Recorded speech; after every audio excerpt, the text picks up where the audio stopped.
Hey, what's up, everyone? I have a question for you to think about. If you own a gun, um, which one is your favorite? And if you don't own a gun, but maybe you're thinking of buying one, which one are you thinking of buying? Well, I don't know exactly what you chose, but I will tell you one thing. The gun you chose is stupid. It's dumb. Don't feel bad though, because my normal carry gun, which is this Glock 27, which is fully safe, by the way, and unloaded, is also a stupid gun. It is a dumb gun. And that's just the way I want it because I was reading an article about something I haven't seen in a while, and that is the push to make quote unquote smart guns. Okay? And for those of you who know about smart guns, basically it would be some type of gun that has doohickey in it, which would make it so that only the owner of the gun can fire it. Now, if someone is really dumb, has trouble with critical thinking, they might think, well, that's a good idea because if the gun is stolen, the thief can't shoot it, and if a kid gets it, the kid can't shoot it. And, well, they're not thinking about all the problems and the fact that the bad people could be prevented from shooting it if they're locked up when they commit other crimes. Or, if people store them properly, kids won't get them. But they were talking about these three companies who are it's basically the article was from Reuters, by the way. I think it came out yesterday. If you're interested, um, these guns are set to cost between $800 and $2,200. Now they've been trying to make these for years, and it's just now that they're getting kind of, sort of close, where they actually have models that they'll actually show to the public. But $800 to $2,200, and basically the gimmicks on these guns. Well, they actually have a few different gimmicks. How do you make a gun only shoot for one person? Or, two or three people who are allowed to shoot from it. One way is biometrics, use a fingerprint.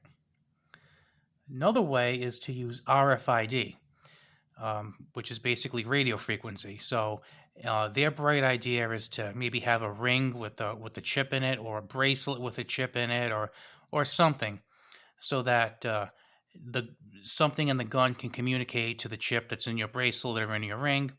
And the third one is NFC, which I don't know. That's kind of a way that one device talks to the other. So let's say you have a picture on your phone and your friend wants it. You can just put your phone next to your friend's, and you can transfer it, the picture from one phone to the other if both allow it, which is pretty cool. But it's cool for sharing pictures and videos and stuff like that, not for guns. Um, the fingerprint thing worries me because what happens if you're in a bad situation, your hands have mud on them or blood? Is that going to read your fingerprint? If you have an RFID gizmo, um, what are you going to do with the bracelet? Are you going to keep it with the gun so you don't lose it? And if you do, and someone steals the gun, well, then having the bracelet is stupid because the bracelet was with the gun. If you don't keep the bracelet with the gun, then you have to remember where the bracelet is and keep the bracelet kind of hidden so that no one can get the bracelet. And then if someone breaks in your house at night, then you have to go get your gun.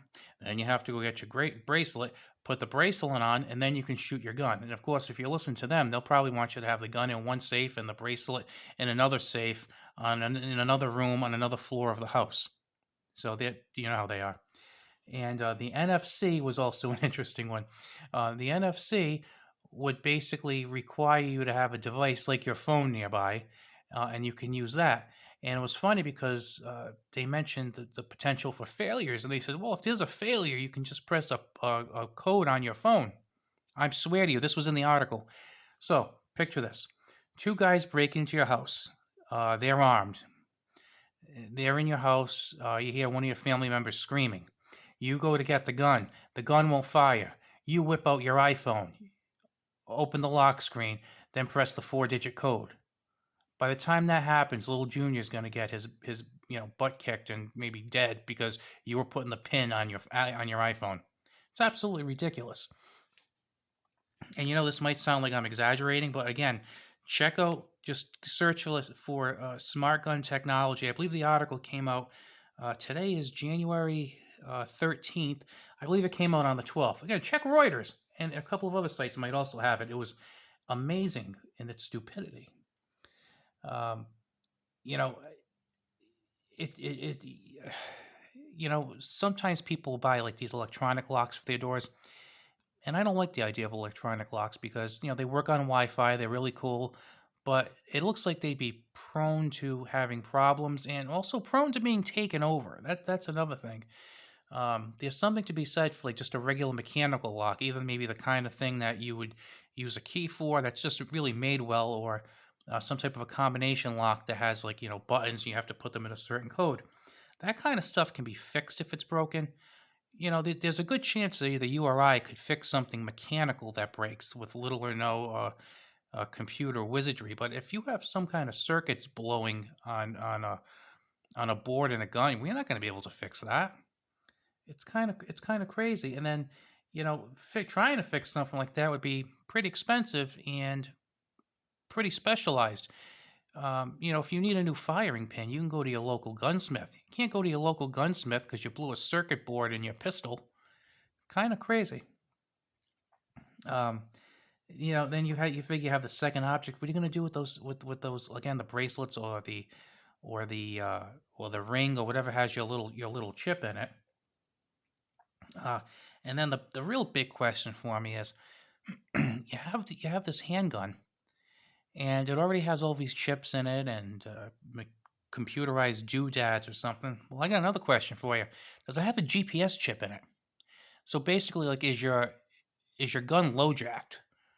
Now, I think this is something they would probably do because their excuse would be, well, if your gun gets stolen, we could just track it down and find the thief. Exactly. Or um, if you end up on somebody's list for no good reason, they can find you. So, or maybe one day they're going to have a registry and figure out that they don't like certain kinds of guns and they'll be able to track your gun down. It's the kind of thing I think of. The other thing is, could it be disarmed? Is there going to be some kind of a kill switch where we just shut off all the guns? Recently, I forget what country it was, but it's happened in the past where certain countries have shut down the internet in their countries because they wanted to quell protests and whatnot.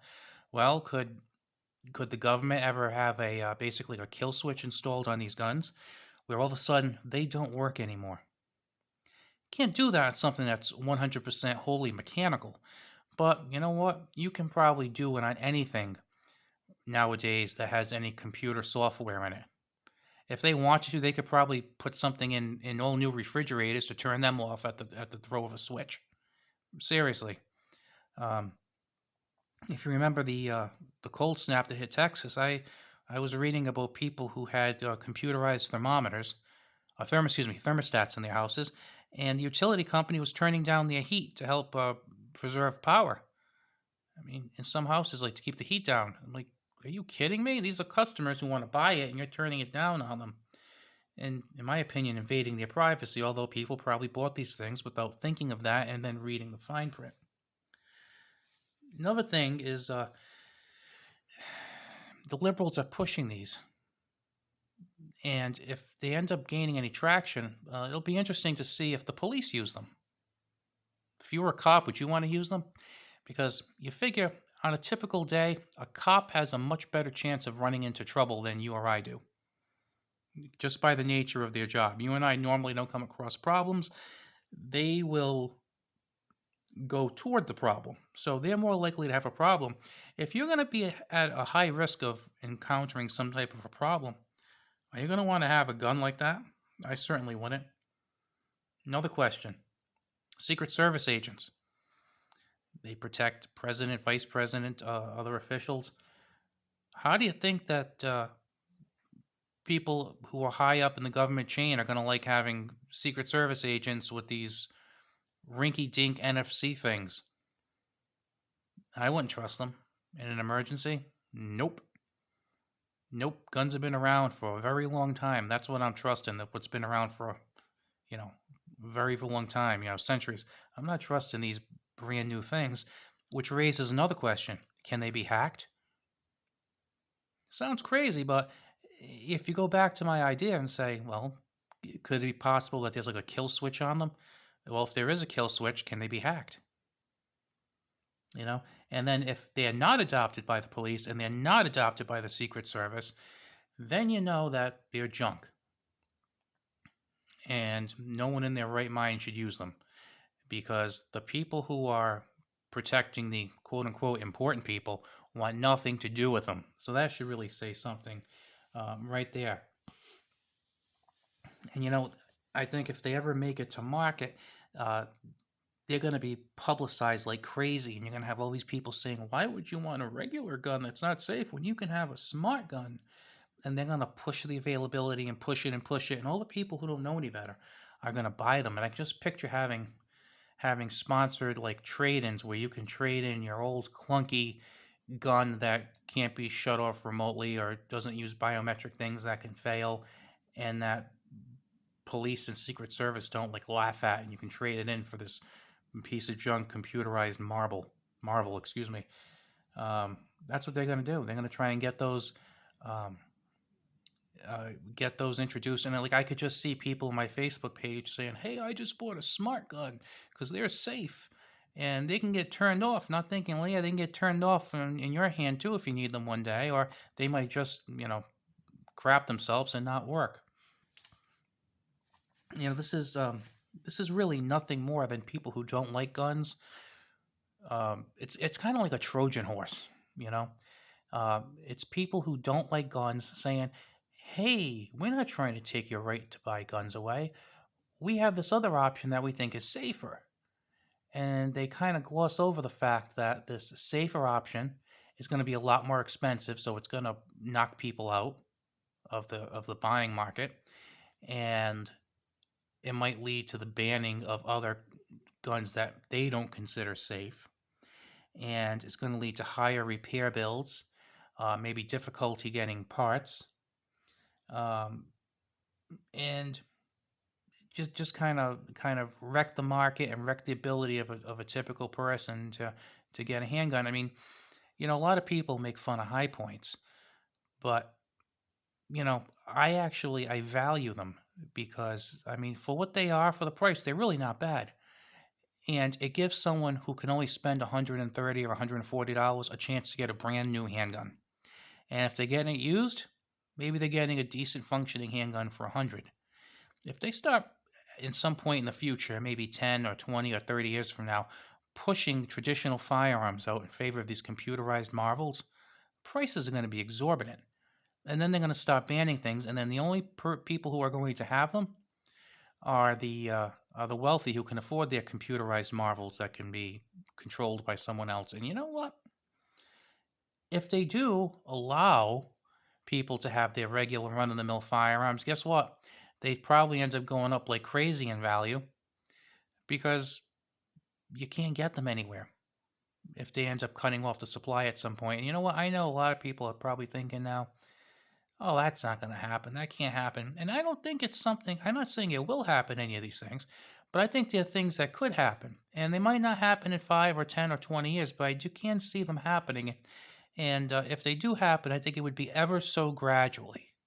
And then all of a sudden you wake up one day, and then the firearms market is a lot different, both for purchasing firearms, getting them repaired, the secondary markets. It's going to be a mess. And while the whole thing's going on, the liberals will be celebrating, and they'll think of how they can then take your smart guns from you too, because they already figured out how to take the dumb guns from the dumb people. So they'll try and get the smart ones from the dumb people too.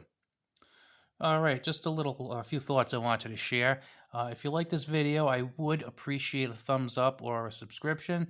I hope you have a good one. See ya.